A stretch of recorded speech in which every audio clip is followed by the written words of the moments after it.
Do Senhor Jesus, queridos, mais uma vez um motivo de muita alegria poder compartilhar de mais uma porção da palavra de Deus com você, e nós agradecemos ao Senhor essa oportunidade, porque é um privilégio para nós, né, de poder receber da parte do Senhor mais uma porção de sua palavra. Também muito alegra o nosso coração a sua presença, a todos os nossos irmãos e amigos que são presentes conosco neste culto Vida em Cristo.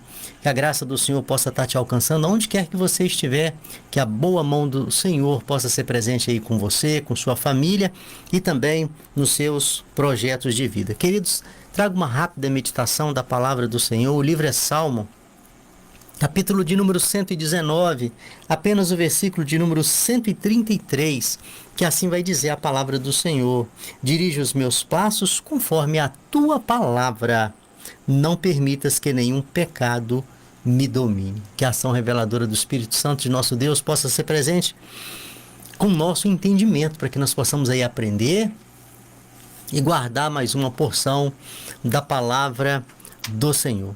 Queridos, ao longo de mais de um ano aqui trabalhando, né, praticamente aí todos os dias de segunda a sexta, né, exceto aí os dias de feriado, então foram muitos dias que aqui nós já estivemos compartilhando da palavra do Senhor, trazendo uma reflexão acerca da palavra do Senhor. Foram muitas pessoas que por aqui passaram e palavras foram várias, foram diversas.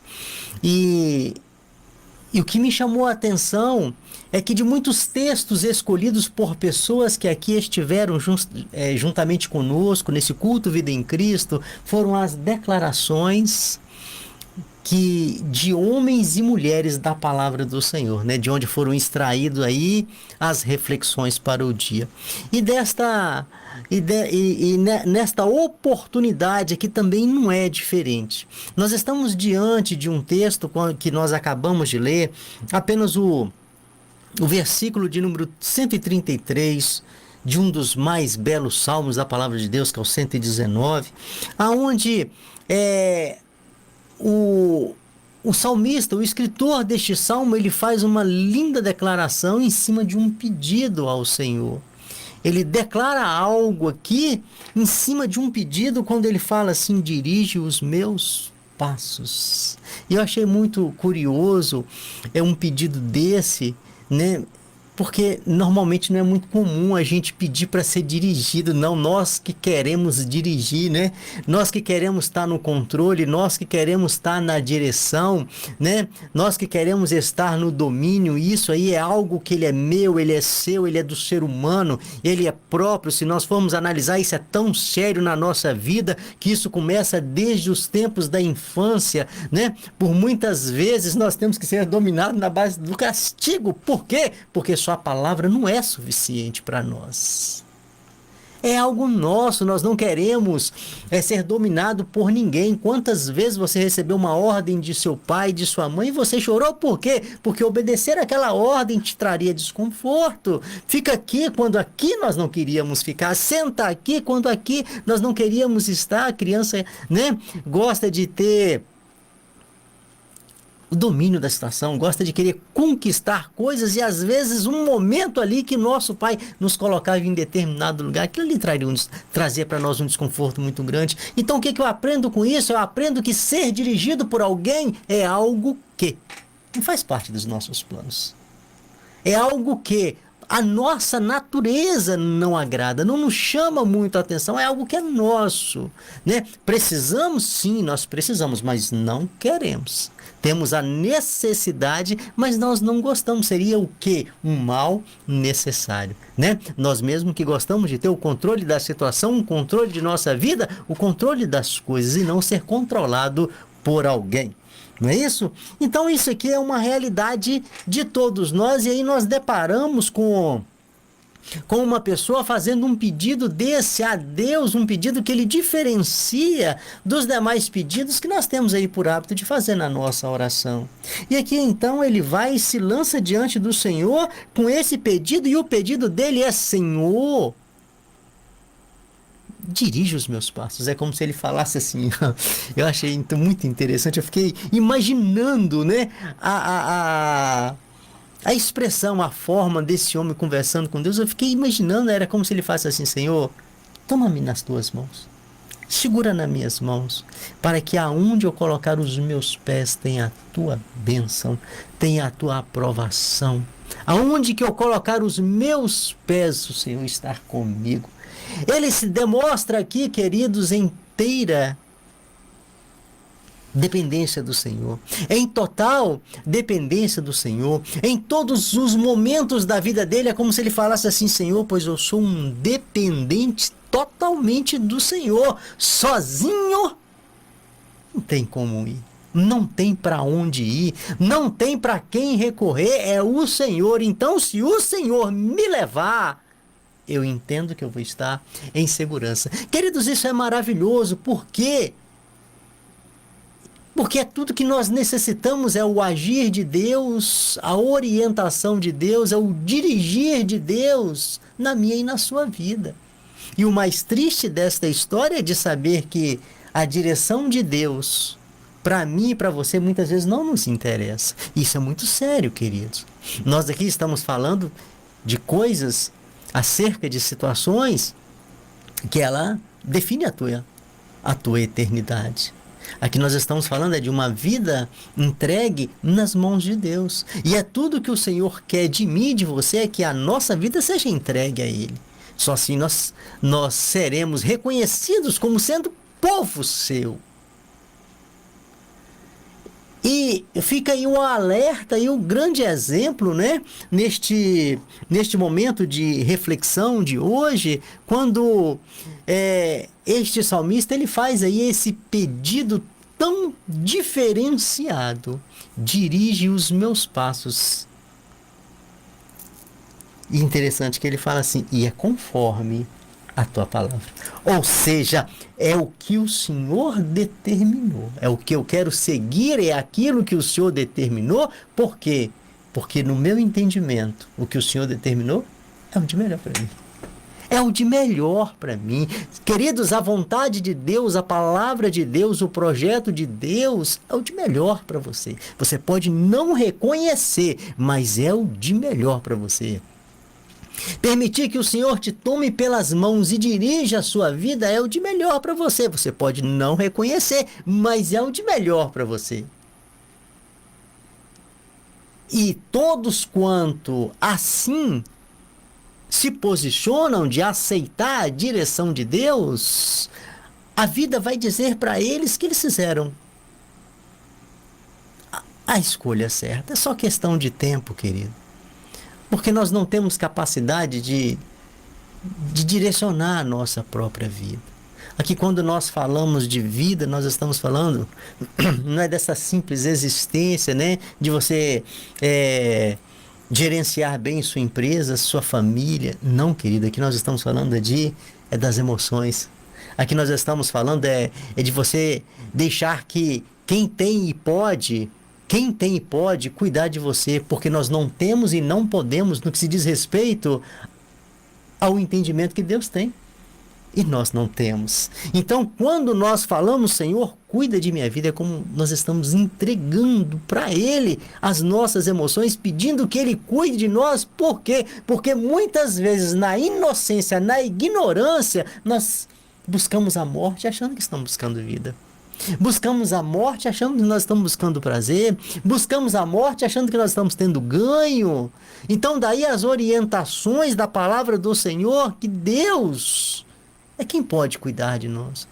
Tem um ditado que fala assim, que o Senhor ele consegue ver além da curva. Eu acho isso muito bonito, né? Fala que Ele é ilimitado, ou seja, a visão do Senhor ela é ilimitada a nosso respeito. Mas nós não, queridos.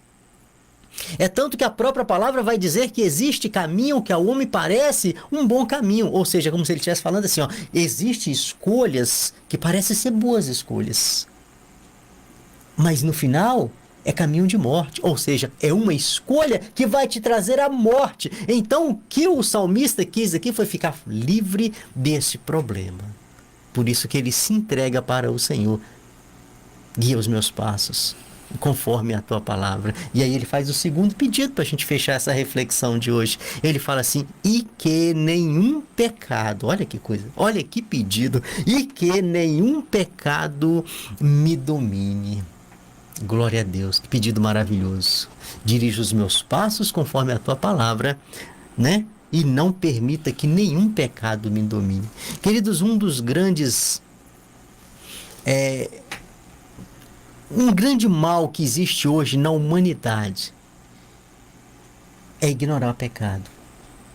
É passar um dia e você não se preocupar com um grande mal chamado pecado. É como se o pecado ele não existisse. É como se o pecado para muitos ele não tivesse consequência nenhuma. É como se o pecado para muitos não tivesse peso de uma eternidade sem Cristo. Ou seja, pecado não existe. Pecado é uma coisa aí que na mente de muitas pessoas é uma historinha, é uma coisa sem sentido, né? Mas a palavra do Senhor ela vai nos advertir, né, que o mal da humanidade chama-se o envolvimento com o pecado. Em outras palavras, a Bíblia ela vai nos instruir acerca de que é o pecado que é gerador de grandes problemas da humanidade. Problemas que são vividos aqui nessa terra e problemas que são levados para uma eternidade sem Cristo.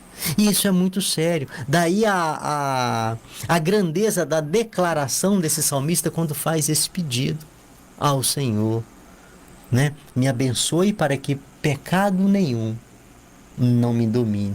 Pecado, querido, já é ruim. E quando ele tem sobre sua vida o domínio, aí pronto, aí que a situação complica mais. E o pior da situação é que esse caso, ele existe aos milhares e milhares, e todos os dias esses casos, essas histórias de domínio, elas vão se multiplicando e as pessoas vivendo como se isso não fosse nada. E aqui eu aprendo, para a gente encerrar bem rapidinho aqui, algumas verdades a respeito de pecado que, queridos, eu não posso ignorar. Eu não posso ignorar, eu tenho que ter conhecimento disso. Então, 4 verdades acerca do pecado. A primeira verdade é de eu entender que o pecado ele existe.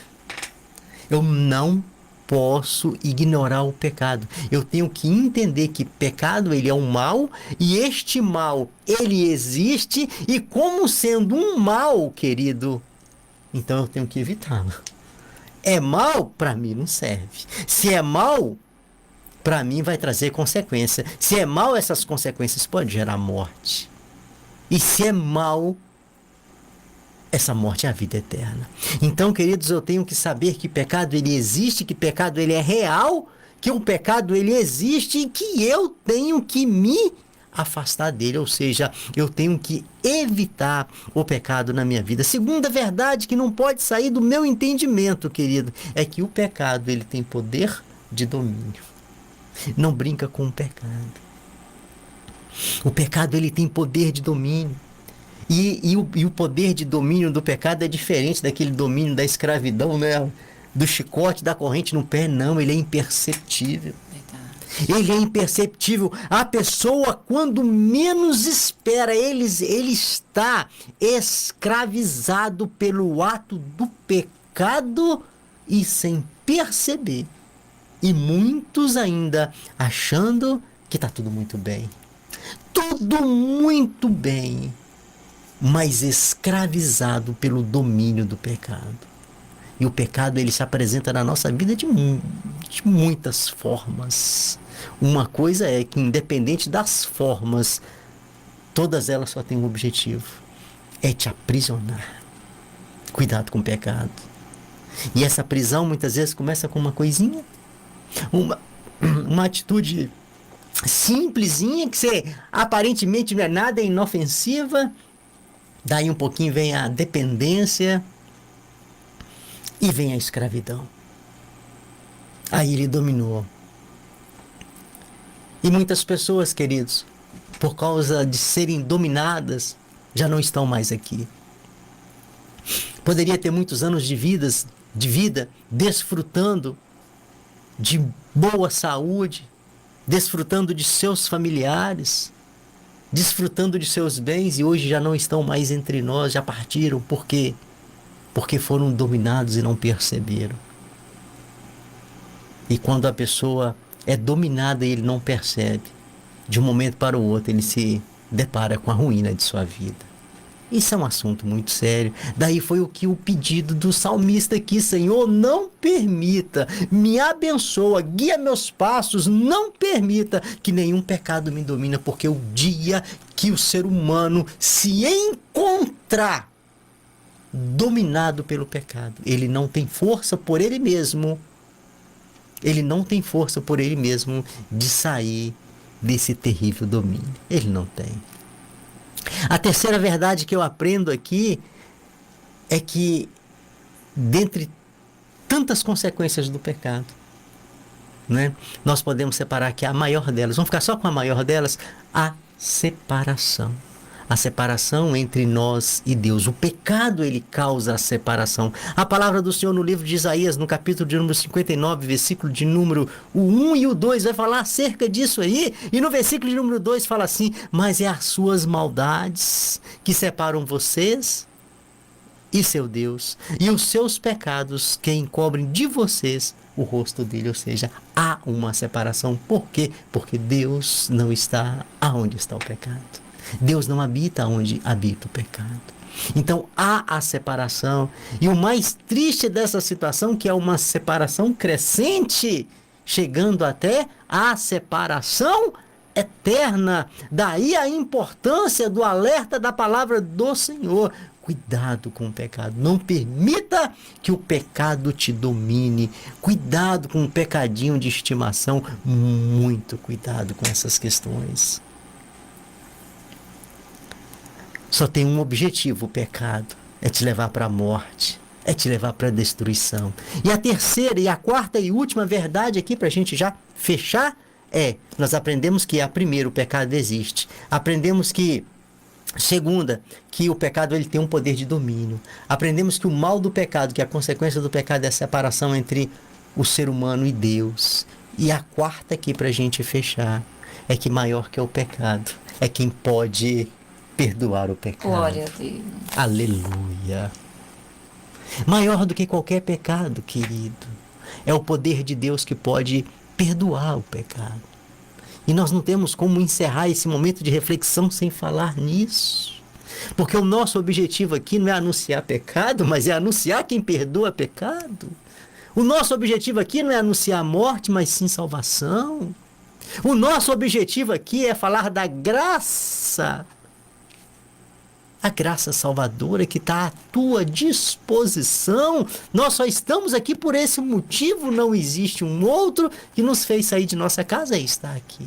É anunciar o Senhor como sendo a solução para a tua vida. E a palavra do Senhor vai falar assim. Livro de Coríntios, capítulo número 5, versículo número 17. Que quem está em Cristo, quem deseja Cristo, ou seja, quem reconhece Cristo, quem aceita Cristo, quem dá crédito para a sua palavra, se torna uma nova criatura. O que é velho já não existe mais, já se passou. Eis que tudo se fez novo. Então, o que a palavra do Senhor me assegura aqui nesta promessa é vida nova. O que você fez para o Senhor não interessa. O que interessa é o teu posicionamento de agora para frente. O que você falou para o Senhor não interessa. O que interessa é o que você expressa da agora para frente. O que você pensou, o teu passado, os teus feitos, os teus sentimentos, os teus pensamentos, as tuas ações de um modo geral, para o Senhor não interessa, uma vez que você quer o perdão. A palavra do Senhor vai falar que aquele que busca a graça, ele é alcançado pela graça de Deus. Talvez tenha alguma coisa que te incomoda. Talvez tenha alguma coisa que tira a tua paz. Mas eu gostaria de encerrar essa reflexão dizendo que o Senhor é aquele que perdoa pecado. O Senhor é aquele que tem o poder de tirar o peso da tua consciência. Porque Ele te faz uma nova criatura. Mas isso é necessário que você queira. Então, conforme aqui foi falado, o Senhor, Ele ignora o nosso passado, uma vez que nós queremos o perdão de nossas ações. Tenha muito cuidado, querido. Pecado não é algo para ser cultivado. Pecado é algo para nós nos libertarmos dele. Porque somente quem se preocupa com isso vive uma vida de acordo com os princípios da palavra de Deus. Que ele te abençoe para que esta venha a ser a tua realidade, né? Para que venha a ser a nossa realidade. Porque aquele que tem os seus passos guiados pelo Senhor tem uma vida completamente diferente. Tem bênçãos e promessas que são específicas, né? Para um povo específico. Que Deus te abençoe. Pai, muito obrigado. Sim. Reconheço a soberania do Senhor na nossa vida. Sim. Reconheço a sabedoria da palavra do Senhor, que é do Senhor. Reconheço, ó Deus amado, a tua bondade sobre nós.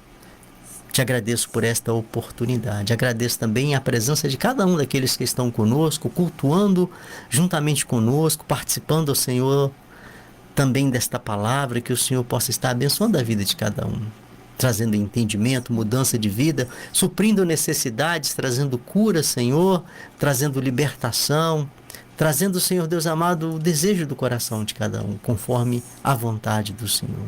Pai, muito obrigado por mais um dia. Assim nós oramos agradecidos por tudo quanto o Senhor tem feito e, sobretudo, a